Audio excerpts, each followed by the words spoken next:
সিরাজগঞ্জ জেলা বিএনপি বিক্ষোভ সমাবেশ। খালেদা জিয়ার মুক্তি ও ষড়যন্ত্রমূলক মিথ্যা মামলা প্রত্যাহার এবং সরকার পতনের দাবিতে বিক্ষোভ সমাবেশ করেছে সিরাজগঞ্জ জেলা বিএনপি। সমাবেশে প্রধান অতিথি হিসেবে উপস্থিত ছিলেন বিএনপি চেয়ারপারসনের উপদেষ্টা কাউন্সিল সদস্য মিজানুর রহমান মিনু।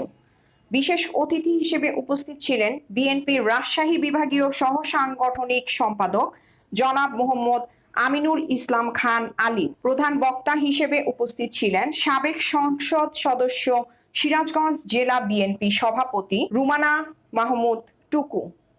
বিশেষ অতিথি হিসেবে উপস্থিত ছিলেন বিএনপির কেন্দ্রীয় নির্বাহী সদস্য ও সিরাজগঞ্জ জেলা বিএনপি সাধারণ সম্পাদক জনাব সাইদুর রহমান বাচ্চু।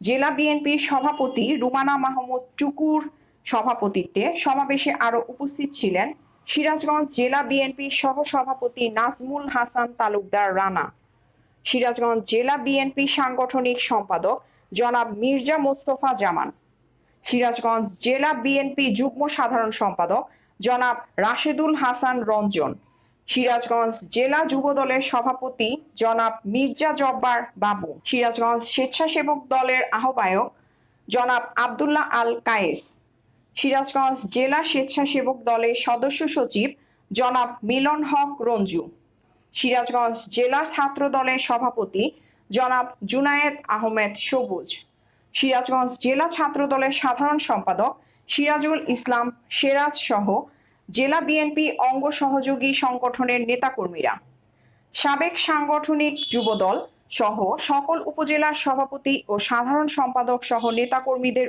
মাঝে উপস্থিত ছিলেন। মিজানুর রহমান মিনু বলেন, দেশ আজ কারাগারে পরিণত হয়েছে। কথায় কথায় মামলা। বেগম খালেদা জিয়াকে অন্যায়ভাবে সাজা দেওয়া হয়েছে। আমরা অতি বিলম্বে খালেদা জিয়ার সহ সকল রাজবন্দীর মুক্তি চাই।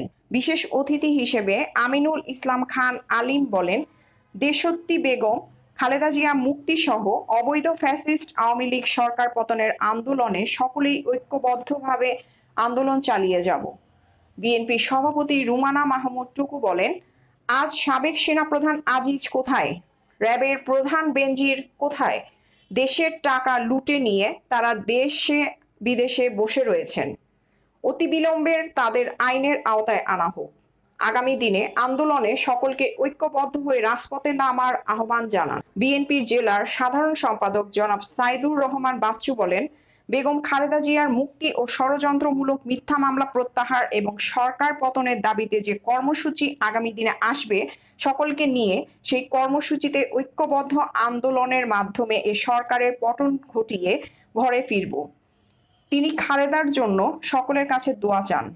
সমাবেশকে ঘিরে আইন শৃঙ্খলা বাহিনী উপস্থিত ছিল চোখে পড়ার মতো।